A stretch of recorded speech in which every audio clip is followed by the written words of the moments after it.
Hola, buenos días. Mi nombre es Alex Echezarreta, soy residente de cirugía ortopédica y traumatología en el Hospital Universitario de Navarra y la sesión que voy a dar hoy trata sobre el tratamiento no quirúrgico del dolor lumbar.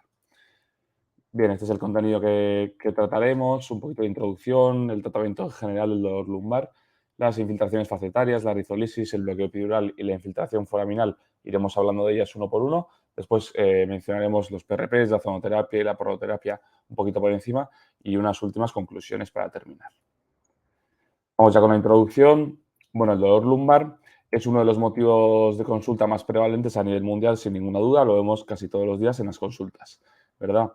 La incidencia es de 7% de la población cada año y de toda la población el 90% sufrirá dolor lumbar a lo largo de su vida en algún momento. Es un dato bastante interesante.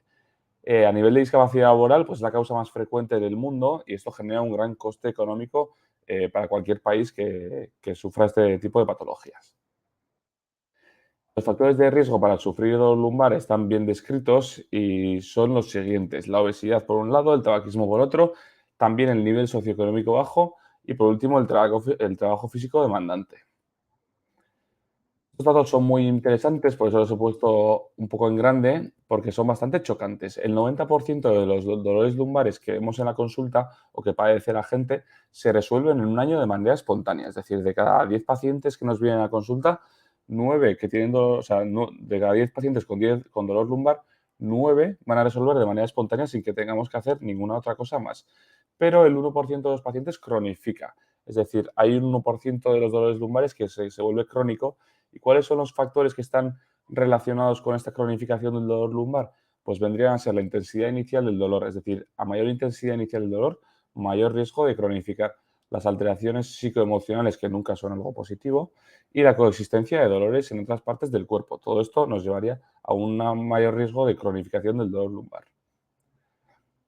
Esta revisión sistemática es muy interesante. ¿Por qué? Porque nos habla en sus conclusiones de que a pesar de que hagamos una cirugía por cualquier tipo de causa de dolor lumbar y las cirugías puedan mejorar, sobre todo en los primeros 3 meses, el dolor lumbar que sienten los pacientes, la gran mayoría de pacientes tendrá un dolor y una discapacidad funcional entre leve y moderada a los 5 años de la cirugía. Es un dato bastante interesante e impactante, ¿no? Bien, vamos ya con el tratamiento. Es realmente importante quedarnos con que el tratamiento del dolor lumbar es multifactorial. Es decir, el ejercicio físico guiado por un experto parece la intervención más vinculada a la prevención del dolor lumbar. Para que no nos aparezca dolor lumbar, el ejercicio físico es clave, ¿vale? Tiene un nivel de evidencia 2. El hecho de mantenerse activo parece ser la primera línea de tratamiento y sobre todo tenemos que evitar el reposo en cama. También tiene una evidencia nivel 2. La utilización de ortesis como la faja lumbar o el corsé no han mostrado ninguna evidencia y no se recomiendan, por lo tanto, como tratamiento único. También hay una evidencia nivel 2 para estas recomendaciones. Y en cuanto a la psicoterapia, pues hay una evidencia nivel 3 de que las terapias de relajación y las terapias conductivo-conductuales pues nos pueden ser de utilidad. Es por esto que el tratamiento, como veis, es multifactorial. Y de hecho hay grupos multifactoriales que están cada vez más de moda. Respecto a la analgesia, pues parece que el paracetamol es el que mejor calidad y conclusiones ha obtenido en los estudios más novedosos, y tiene una evidencia nivel 2 también para su uso. Los relajantes musculares no han mostrado ningún tipo de evidencia. Los AINES, los antiinflamatorios no esteroideos, tienen una evidencia nivel 3, así como los opioides, pero los opioides tienen un 50% de efectos adversos. Para los más jóvenes o los que no están tan familiarizados, tenemos dos tipos de dolores lumbares. Aquellos dolores lumbares no irradiados, que están localizados predominantemente en la región lumbar, eso es una lumbalgia, y para ello, dentro de los tratamientos intervencionistas no quirúrgicos, hay dos que predominan, que vendrían a ser la infiltración facetaria y la rizolisis. Ya para los dolores irradiados por una extremidad, por ambas extremidades, las ciatalgias, las radiculopatías o las lumbociatalgias, es decir, dolor lumbar con irradiación, lo que mejor va es el bloqueo epidural y la infiltración foraminal. Es decir, se usan la infiltración facetaria y la rizolisis para la lumbalgia y el bloqueo epidural y la infiltración foraminal para la lumbociatalgia.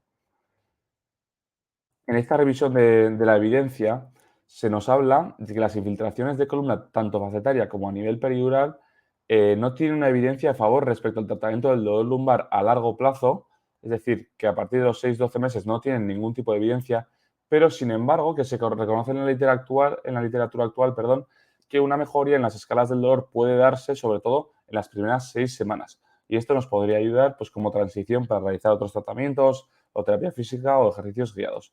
Y tiene una evidencia a nivel 3 esta recomendación. Asimismo, en la misma revisión se nos dice que la cirugía se reserva normalmente para casos que no responden a todo el resto de tratamientos y, de hecho, que la literatura no ha demostrado que la intervención quirúrgica logre mejores resultados que el tratamiento conservador en estudios de alto nivel de evidencia, de hecho. Por lo que las guías clínicas solo recomiendan ofrecer el tratamiento quirúrgico como última línea y en conocimiento de las limitaciones que presenta. También tiene una evidencia a nivel 3. Estamos hablando todo el rato de niveles de evidencia, de qué tipo de nivel de evidencia tiene. Pues bueno, aquí tenéis un cuadro que nos resume un poquito los niveles de evidencia actuales, ¿vale? Estábamos hablando en este caso de una evidencia a nivel 3 de que los tratamientos intervencionistas no quirúrgicos no tienen una mejoría a largo plazo y sí que pueden mostrar una mejoría a corto plazo que nos puede ayudar a hacer otro tipo de tratamientos, ¿no? Pues una evidencia a nivel 3, como veis ahí, pues serían estudios de corte retrospectivos, ¿no? Ya la evidencia, por ejemplo, nivel 5 es una opinión de expertos que la mayoría de tratamientos la obtienen. También recordar como punto muy importante de esta sesión que los tratamientos intervencionistas no quirúrgicos, es decir, las infiltraciones facetarias, la rizolisis, los bloqueos, pueden ser diagnóstico-terapéuticos. Son, de hecho, pruebas diagnóstico-terapéuticas. Es decir, nos pueden servir tanto para el tratamiento del dolor lumbar como para diagnosticar. ¿Por qué? Porque cuando vemos un paciente en la consulta o una paciente, nosotros le realizamos una exploración y pensamos de dónde le puede venir ese dolor lumbar. Pero, por ejemplo, si le duelen las facetas en la exploración, una infiltración facetaria que sea favorable, pues nos confirmará un poquito el diagnóstico de sospecha, ¿no? Mientras que, por ejemplo, si nosotros exploramos y le duelen las facetas, le infiltramos o le realizamos una rizolisis a nivel de facetas y no mejora nada, pues tendremos que pensar en que ese dolor lumbar tiene otra causa o viene de otro sitio. Vamos ya de uno en uno con los tipos de tratamientos no quirúrgicos, pero intervencionistas. Vamos con la infiltración facetaria, que comenzó en 1911 con el doctor Goldthwait y le siguió el doctor Gormley, quien describió el síndrome facetario en 1933. En la actualidad, el dolor facetario es la causa del 15-40% de dolores lumbares crónicos. ¿Qué es la infiltración facetaria? Pues bueno, se trata de infiltrar corticoides o corticoides con anestésico o anestésico solo a nivel de la inervación de la articulación facetaria de la espalda, es decir, de una vértebra con la otra, con la subyacente o la adyacente. Para ello usaremos una escopia en quirófano y mediante unas agujas buscaremos el punto de unión entre la apófisis transversa y el pedículo, donde pincharemos y ahí inyectaremos el cóctel anestésico con corticoide. La primera revisión sistemática que he encontrado es esta del 2008, en la que se sacan diferentes conclusiones un poco mezcladas, ¿no? No hay diferencias entre una infiltración facetaria con corticoide versus una con suero salino fisiológico a corto plazo, es decir, los primeros 3 meses. Sí que hay una mejoría con una infiltración facetaria de corticoide comparándolo con suero salino a medio o largo plazo, es decir, más de 6 meses. Sí que hay una mejoría de infiltración facetaria con lidocaína en comparación con suero salino a corto plazo y no hay diferencia entre realizar ejercicio y además infiltrarle un corticoide anestésico comparándolo con solo ejercicio. ¿Veis por ejemplo, esta última conclusión es un poquito rara? En 2012 se sacó otra revisión sistemática en la que los resultados fueron positivos para el control del dolor con infiltración facetaria, pero no eran estadísticamente significativos porque la evidencia era un poco limitada. Los estudios eran débiles, tenían poco peso estadístico, incluso había estudios que estaban metidos en la revisión sistemática que daban resultados negativos. En 2015 se publica otra revisión sistemática en la que ahora sí se nos dice que la infiltración facetaria muestra o se concluye que mejora el dolor lumbar facetario a corto plazo los primeros 6 meses con infiltración facetaria de anestésico y corticoide, las dos. Es decir, que si realizamos una infiltración en un paciente con dolor lumbar, que pensamos que puede tener un dolor facetario, obtendremos, si le infiltramos anestésico y corticoide, una mejoría del dolor, sobre todo en los primeros 6 meses. En este estudio de casos y controles, el objetivo era comparar un poco la infiltración facetaria con el bloqueo de rama medial respecto, sobre todo, a la respuesta posterior a rizolisis. El resultado fue que tiene una mejor respuesta posterior a rizolisis el bloqueo de rama medial que la infiltración facetaria. Y las razones que dan los autores es que más del 33% de infiltraciones facetarias se realizan con mala técnica, hay una mala praxis o no se realizan adecuadamente. Y que además hay pacientes con inervación aberrante de las articulaciones facetarias que no se tienen en cuenta y se pinchan igual todos, ¿vale? Aún así, como es un estudio de casos y controles, pues también refieren que las diferencias no pueden ser tomadas como estadísticamente significativas o a nivel global, ¿eh? En 2019 se realiza este ensayo clínico, se publica este ensayo clínico en el que se compara un grupo de infiltración facetaria con corticoides y otro con suero salino. El objetivo de demostrar si la infiltración de corticoides disminuye la necesidad posterior de rizolisis en pacientes con dolor lumbar, ¿vale? Y los resultados mostraron que la infiltración facetaria con corticoides no fue efectiva en prolongar el tiempo hasta nueva rizolisis comparándolo con suero. Además, la infiltración con corticoides tampoco fue efectiva en disminuir la necesidad de rizolisis posterior frente al suero.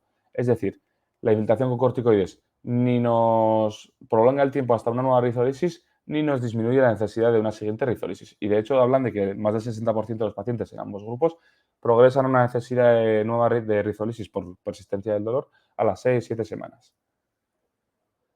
En 2019 se hace se publica este artículo en el que el objetivo era estimar cuáles son los predictores de recurrencia del dolor tras infiltración facetaria. Es decir, por qué nos está siguiendo, o sea, por qué nos persiste el dolor si nos han infiltrado la faceta. Y se concluye que el único factor predictivo de recurrencia real es la catastrofización, es decir, las autodeclaraciones negativas sobre el manejo de un problema o situación comprometida. Son los típicos pacientes que ya llegan diciendo que su patología no se le va a curar, que nada de que les haga a los médicos le va a venir bien y cosas por el estilo. Vale, me ha parecido interesante este metaanálisis del 2016, en el que a pesar de que nos vamos atrás en el tiempo, se compara a nivel del control del dolor y funcionalidad del paciente las infiltraciones guiadas con ecografía versus las infiltraciones guiadas por escáner o por radiografía. Los resultados no muestran evidencias significativas entre ambas. Y los autores pues, nos hacen recordar que la eco, pues, es verdad que no tiene exposición a rayos X, pero que es operador dependiente y que necesita una curva de aprendizaje. Por lo tanto, tampoco hay una superioridad de una sobre otra. Vamos ya con la rizolisis.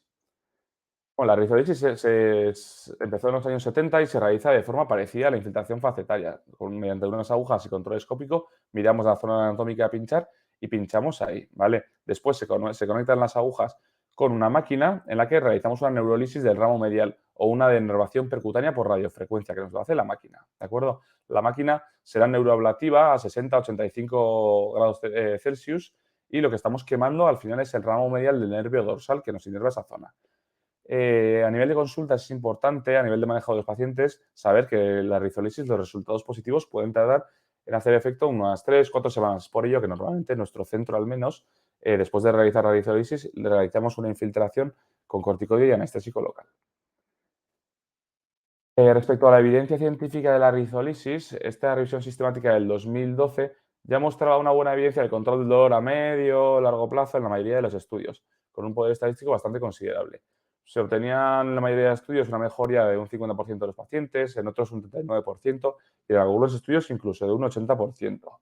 Después ha ido avanzando y en 2015 ya se nos habla de que existe una evidencia significativa que avala el uso de rizolisis para alivio sintomático del dolor lumbar facetario a corto plazo, es decir, en los primeros 6 meses. Y el nivel de evidencia es 1, tiene una evidencia nivel 1.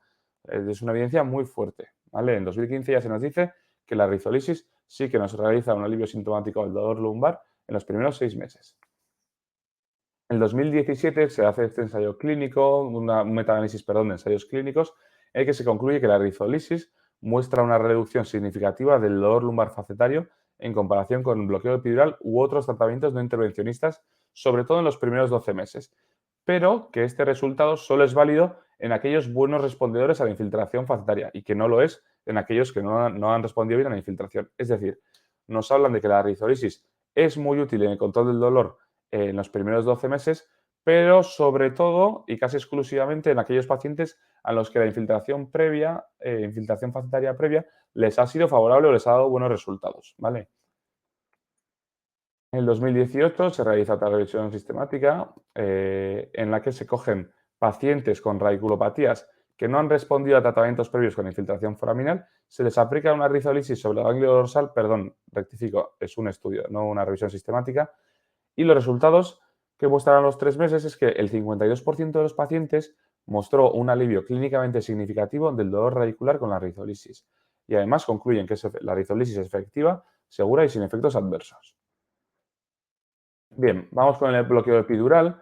El bloqueo epidural se trata al final de realizar una infiltración también con corticoide y anestésico local en la zona epidural, en el espacio epidural. Tendremos que pasar los ligamentos interespinosos, el ligamento amarillo, e infiltrar. Ahí bañaremos todo el saco dural con todos los nervios que lleva, ¿vale? Y en teoría nos calmará. Se utiliza sobre todo en lumbociatalgias.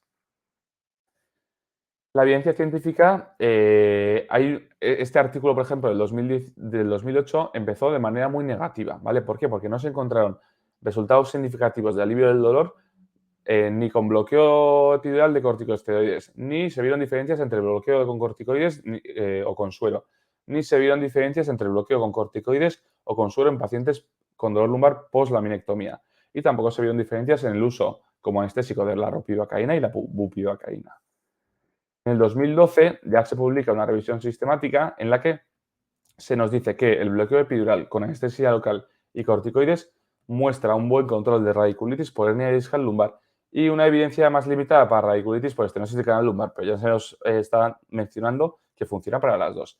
Y que el bloqueo con anestésico local tiene una evidencia más bien limitada, ¿vale?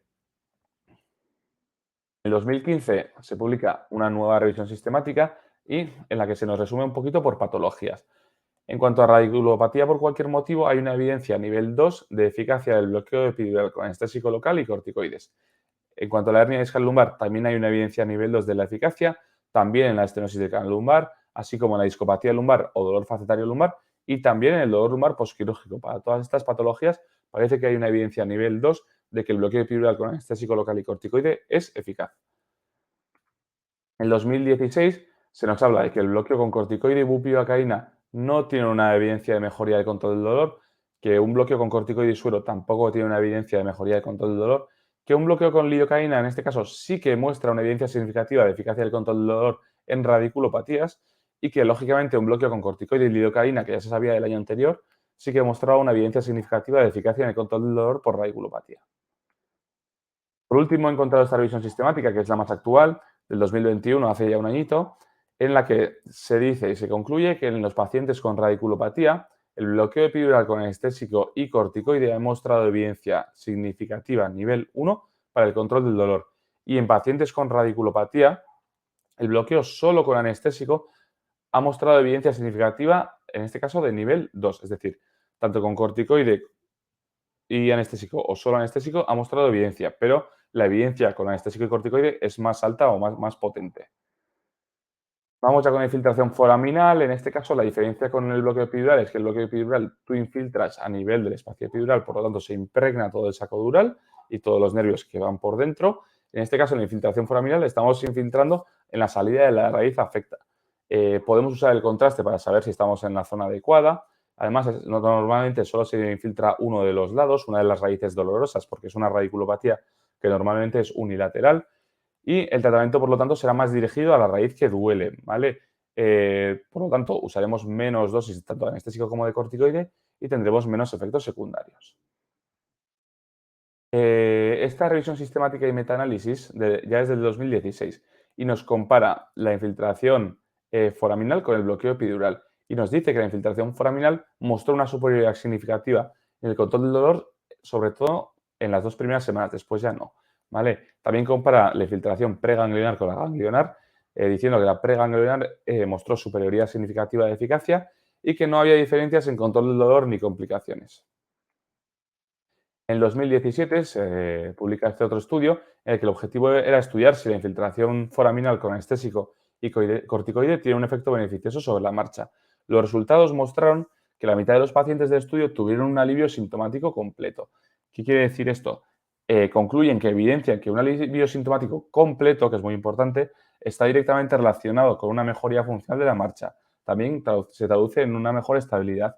Tienes menor riesgo de caídas y un comienzo más temprano de tratamientos físicos. Y además esa mejoría es tanto estadísticamente como clínicamente relevante. En el 2020 se publica este otro estudio en el que se concluye, que la infiltración foraminal de corticoide y anestésico local tiene evidencia significativa en la disminución del dolor radicular y hablan de una disminución del dolor como más del 50% de la disminución del dolor. Es una revisión sistemática bastante actual porque es de hace 2 años, ¿vale? De hecho, se nos clasifica la hernia distal y la estenosis de canal lumbar, una por cada lado, y se ve cuánto porcentaje de población mejora tras esa infiltración foraminal de corticoide anestésico de su radiculopatía. Si es por causa de hernia distal, al mes mejora el 63%, a los 3 meses el 74%, a los 6 el 64% y al año el 64%. Mientras que si la causa de la radiculopatía es la estenosis de canal lumbar, aunque los estudios son un poco peores, también se muestra una mejoría del 49% de la población con ese tipo de dolor el primer mes, a los 3 meses el 48%, a los 6 meses el 43% y al año un 59% de las radiculopatías mejoran. Vamos ya con otro tipo de tratamientos un poco más alternativos y que se usan sobre todo, están bastante en auge, pero se usan sobre todo en clínicas privadas y están un poco debatidos, ¿vale? Vamos con los PRPs o el plasma rico en plaquetas. Voy a mostrar este estudio, que es un estudio prospectivo, de hecho no es muy potente, pero el objetivo era comparar la infiltración facetaria con PRPs en relación con o sea, en comparación, perdón, con la infiltración facetaria de corticoides y anestésicos. Los resultados mostraron que ambas infiltraciones facetarias mejoran la escala visual analógica del dolor. Ambos son efectivos y ambos son fáciles y seguros, porque además la técnica es parecida. Pero hablan de que puede tener mejores resultados a largo plazo los PRPs. Aún así, es un estudio prospectivo, por lo que no se pueden generalizar los resultados. Y no se puede decir hoy en día que los PRPs han mostrado mejores resultados que la infiltración facetaria con corticoides y anestésico. Respecto a la ozonoterapia, lo primero mencionar qué es la ozonoterapia. Bueno, se trata de una infiltración a nivel de musculatura, de región lumbar dolorosa, en la que se infiltra, bueno, se habla de ozono, pero en realidad es una mezcla de oxígeno, el 95% es oxígeno y el 5% es ozono. Sería O2 o 3, ¿vale? Esa sustancia en contacto con la musculatura, con los tendones, con los ligamentos de la espalda, en principio soltaría un átomo de oxígeno, esto crearía una cascada antiinflamatoria con sustancias antioxidantes, enzimas y demás. ¿Vale? Esto en teoría te podría mejorar el dolor. Se utiliza también sobre todo en centros privados, está muy debatido. Bueno, esto es un artículo publicado por la Revista Española del Dolor, en el que el objetivo era comparar la ozonoterapia con analgesia y fisioterapia versus la analgesia y fisioterapia sin ozonoterapia. Solo se cogieron 43 pacientes y los resultados fueron buenísimos, con una disminución del dolor del 90%, con una mejora de la incapacidad funcional del 90% y un aumento del 85% de grados de flexión del tronco. Pues parecen unos resultados demasiado positivos para ser reales. De hecho, si buscamos una revisión sistemática, que esta es de hace menos años, creo que son brasileños los autores, hablan de que los estudios son de muy bajo peso estadístico. Los estudios referentes a la ozonoterapia en el dolor lumbar son de muy bajo peso estadístico, que pueden aparecer buenos resultados en algunos estudios, pero que son muy variables y que además aparecen efectos secundarios, de hecho. Y la última revisión sistemática, también por autores portugueses, perdón, mostró que hay malos estudios incluidos y con alto riesgo de sesgos en todas las revisiones sistemáticas respecto a la ozonoterapia en el control del dolor lumbar. Es verdad que en algunos estudios había buenos resultados a los 6 meses, pero de repente salían resultados negativos a los 3 meses, lo cual no tiene mucho sentido. La evidencia científica actual, por lo tanto, y lo veis ahí eh, citado en la frase que he cogido de la propia revisión sistemática, no puede aconsejar el uso de ozono como tratamiento del dolor lumbar. Respecto a la prototerapia, que también está muy de moda, sobre todo en centros privados también, pues consiste sobre todo en la inyección de sustancias proliferantes como la dextrosa principalmente, la cual en contacto con ligamentos, con tendones y con musculatura produce una cascada inflamatoria que nos crea nuevas fibras de colágeno que en principio podrían reparar esos ligamentos, esas estructuras que tendríamos dañadas cuando tenemos un dolor lumbar crónico, ¿vale? Esta revisión de la literatura, que es del 2021, nos habla de que puede ser una modalidad efectiva en el tratamiento del dolor lumbar crónico en pacientes que no han respondido a ningún otro tratamiento, pero también nos habla de que la heterogeneidad de los estudios y la presencia de cointervenciones no nos permite sacar ninguna conclusión. Y que, de hecho, la calidad de los estudios en esta área es muy baja e incluso está disminuyendo, por lo que además de no sacar conclusiones, pues nos incita un poquito a realizar ensayos clínicos de manera correcta para poder tener alguna conclusión. Vamos ya con alguna comparación y con algunas conclusiones de esta sesión. Me pareció interesante este artículo que compara el coste-efectividad de diferentes tratamientos no quirúrgicos del dolor lumbar, en el que se concluye que el tratamiento inicial con analgesia no opioidea, sobre todo el paracetamol, es el más coste efectivo de todos. Y también me pareció interesante y remarcable que el hecho de pasar directamente de un tratamiento inicial, porque no ha tenido respuesta, por ejemplo, ponerle paracetamol, a operarle directamente, no es para nada coste efectivo. Podríamos pensar que nos estamos ahorrando tratamientos, pero para nada es coste efectivo. De hecho, lo contrario. De hecho, concluyen que un tratamiento por pasos es lo más indicado, comenzando con una analgesia no opioidea, después con tratamientos intermedios. Si no funcionan, usaríamos infiltraciones o bloqueos, es decir, tratamientos intervencionistas no quirúrgicos. Y por último, ya la cirugía. Eso es lo más coste efectivo, ir paso a paso. Esta otra revisión sistemática y metaanálisis, que es bastante reciente, nos clasificaba casi todos los tratamientos no quirúrgicos en eficaces, en tratamientos a considerar o en tratamientos no eficaces. En los eficaces ves que está la medicación analgésica no opioidea, el bloqueo epidural y el transforaminal para las lumbociatalgias, la intervención quirúrgica abierta sobre el disco, una laminectomía más disquectomía, y a considerar, mete pues, tratamientos como la acupuntura, las manipulaciones por un especialista, un quiropráctico y algunos agentes biológicos moduladores de citoquinas que están en fase experimental.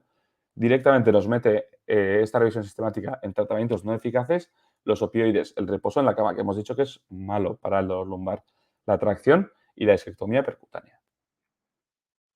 Vamos ya con las conclusiones. Lo primero que quiero que se quede claro de esta sesión es que el tratamiento del dolor lumbar es un tratamiento multifactorial, es decir, que tenemos que usar analgesia, sí, el ejercicio es muy importante tanto para la prevención como el mantenerse activo para el tratamiento, de hecho es la primera línea de tratamiento, y la psicoterapia, los tratamientos conductivo-conductuales. De hecho, está muy de moda en muchos países del mundo y en hospitales de alta recomendación, pues equipos multifactoriales para el tratamiento del dolor lumbar, que todos sabemos que no es nada fácil.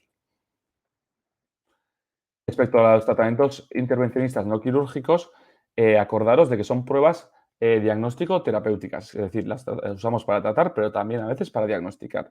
La infiltración facetaria podemos concluir que tiene una evidencia de mejoría del dolor a corto plazo en menos de 6 meses si infiltramos anestésico y corticoide. Además, la infiltración facetaria con corticoides no reduce la necesidad ni mejora la respuesta a la rizolisis posterior, acordados de eso, y el predictor de recurrencia, el único predictor de recurrencia, el más importante, es la catastrofización, aquellos pacientes muy negativos con su patología, ¿vale? La rizolisis, que podría ser un paso posterior a la infiltración facetaria, acordados de que tiene evidencia de alivio sintomático a corto plazo, en menos de 6 meses, y que ese alivio sintomático predomina sobre todo en aquellos que han tenido buena respuesta a la infiltración facetaria previa. Eso también es muy importante. Respecto al bloqueo epidural, el bloqueo epidural con anestésico y corticoide, las dos, ha evidenciado significativamente una mejoría del control del dolor en radiculopatía por diversos motivos, acordados de que por hernia, por estenosis y demás. Y la infiltración foraminal, por último, disminuye el dolor radicular por hernia discal y estenosis foraminal, y esta disminución completa del dolor podría llevarnos a una mejoría funcional y de la marcha, ¿vale? Disminuyendo nuestra discapacidad funcional. Eso es todo respecto al tratamiento no quirúrgico del dolor lumbar. Espero que haya sido de utilidad y que os sirva en un futuro. Un saludo.